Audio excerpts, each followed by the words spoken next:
ሁላችሁም እንደሰማችሁት ኢራን የዜና ርዕሶችን ተቆጣጥራለች። በተለይ ከእስራኤልና አሜሪካ ጋር በገባችበት ጦርነት፣ በግጭቶች፣ በኒውክሌር ግንባታዎችና በመሪዎቿ ጉዳይ የዜና ገጾች በስፋት ስለ ኢራን እየዘገቡ ይገኛሉ።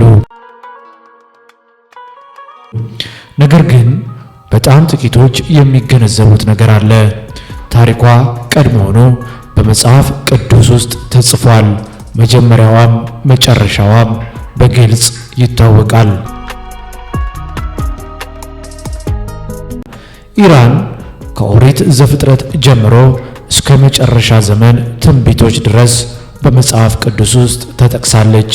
ግን በጥንታዊ ስሟ ፋርስ ተብላ ተጠርታለች።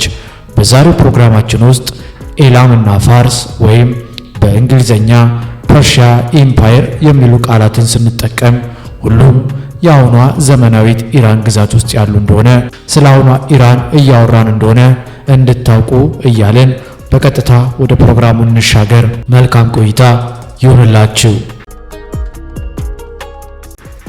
መጽሐፍ ቅዱስ ስለ ኢራን መጀመሪያ ብቻ አይናገርም፣ መጨረሻዋንም ይተነብያል። በራእይ መጽሐፍ ውስጥ በጨለማና በአስፈሪ ሁኔታ ከተጠቀሰው የጎግና ማጎግ ጦርነት ውስጥ ይህ ትንቢት በግልጽ ይታያል። በመጨረሻ ዘመን እስራኤል ላይ የሚነሱ የአገሮች ኅብረት ውስጥ በእርግጥ አንዷ ኢራን ናት። እስከ መጨረሻ ከኔ ጋር ስትቆዩ ዛሬ ጥቂቶች ብቻ የሚገልጹትን አንድ ነገር ትገነዘባላችሁ። ከመጀመሪያ እስከ መጨረሻ በእግዚአብሔር ታላቅ ዕቅድ ውስጥ የኢራን እውነተኛ ሚና ምን እንደነበር በመመልከት እንጀምር። ይህ ሁሉ እውነት በኦሪት ዘፍጥረት ላይ ይጀምራል። ከጥፋት ውሃ በኋላ እግዚአብሔር ለሰው ልጅ አዲስ ጅማሮን ሰጠ። የፐርሺያ ኢምፓየር ወይም ኢራን መነሻውም የሚሆነው ኖህና ቤተሰቡ ብቻ በምድር ላይ የቀሩ ጊዜ ይጀምራል። ሦስቱም የኖህ ልጆች ሴም፣ ካምና ያፌት የዚህ ታሪክ ጀማሪዎች ናቸው። ከጥፋት ውሃ በኋላ ልጆች የወለዱት የሴም የካምና የያፌት ታሪክ አሁን ለምናወራላት ኢራን መሠረት ሆኖ እናገኘዋለን። የሰው ዘር በምድር ላይ እየበዛ በሄደ ጊዜ የፐርሺያ ኢምፓየር ወይም የአሁኗ ኢራን የሚያበጁ ሁለት አባቶችን እናገኛለን፣ ማዳይና ኤላም። ማዳይ የያፌት ልጅ ነበር። ከእርሱም ሜዶን የተባሉ ሕዝቦች ተነሱ፣ በሰሜን ተራሮችም ተቀመጡ። ዛሬ የኢራን ክፍል የሆነ ክልል ነው። ከነዚህ ተራሮች የማዳይ ዘሮች ተስፋፉ፣ መንደሮችን፣ ጎሳዎችንና ብሔሮችንም አበጁ። ነፃና ጠንካራ ተራራማ አካባቢም የሚኖሩ ነዋሪዎች ነበሩ።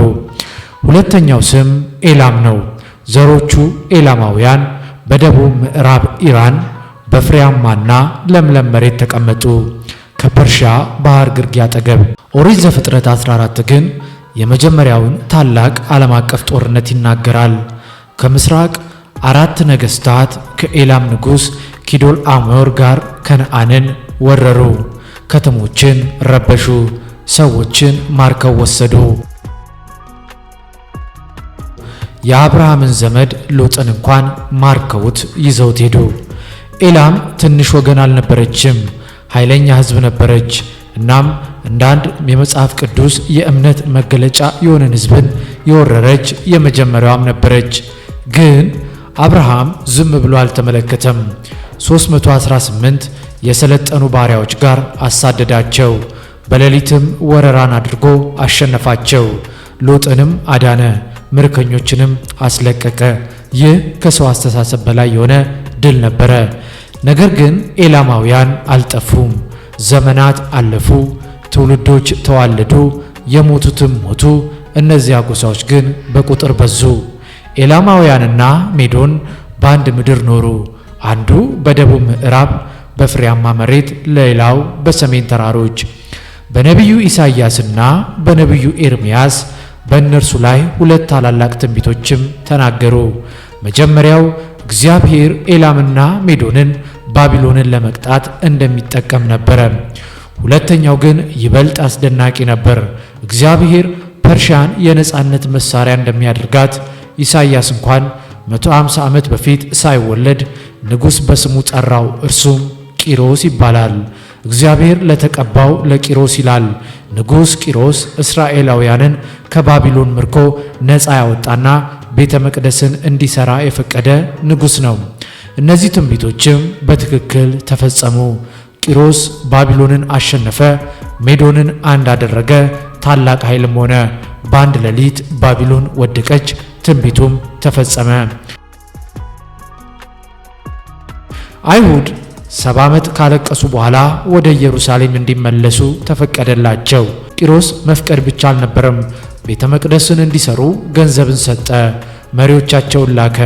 በዚያም ፐርሺያ ወይም የአሁኗ ኢራን እስራኤልን ያጠፋች ሳይሆን ይልቁንም እስራኤልን የገነባ ሕዝብ ነበር ማለት ነው።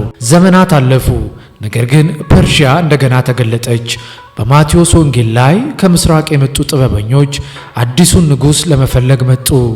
ከሜዶ ፐርሺያ አካባቢ እንደመጡ ብዙ ምልክቶች ይናገራሉ። ምናልባት የዳንኤል ጽሑፎች ላይም ወርቅ፣ ዕጣን፣ ከርቤ ያመጡ ንጉሥነት፣ መለኮትነት፣ መስዋዕትነትን የሚያመለክቱ ናቸው። ፐርሺያ የመጀመሪያዋ ነበረች አዳኙን ለማክበር ከመጡት ውስጥ።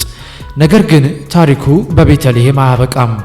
በሕዝቅኤል 38 ውስጥ ፐርሺያ በጎግና ማጎግ ኅብረት ውስጥ ትጠቀሳለች። ከኩሽና ፑት ጋር በመጨረሻው ዘመን በእስራኤል ላይ የሚነሱ ነገር ግን አይሳካላቸውም።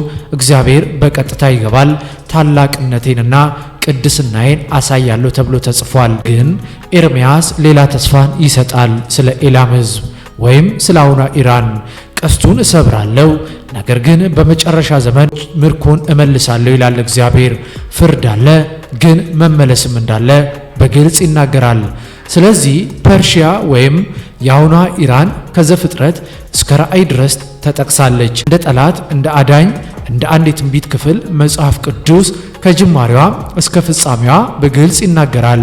በመጨረሻ ዘመን አሕዛብ ወደ ኢየሩሳሌም ይመጣሉ ንጉሡን ለማምለክ። ምናልባት ኤላምም ወይም ኢራን በዚያ ይኖሩ ይሆናል። በኢራን ብዙዎቻችን በግጭት በጦርነትና በከባባድ ውሳኔዎች ብናቅም፣ ነገር ግን ብዙ ሰዎች ጌታ ኢየሱስ ክርስቶስን እንደ ግል አዳኛቸው አድርገው የሚቀበሉባትና በከባድ መስዋዕትነት ብዙዎች ወደ ክርስቶስ እየመጡ የሚገኙባትም ሀገር ናት።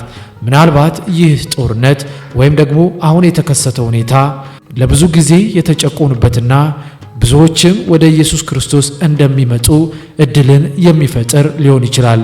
ነገር ግን ኢራን በመጽሐፍ ቅዱስ ውስጥ ከጅማሬዋ እስከ ፍጻሜዋ ድረስ በግልጽ ተቀምጣለች።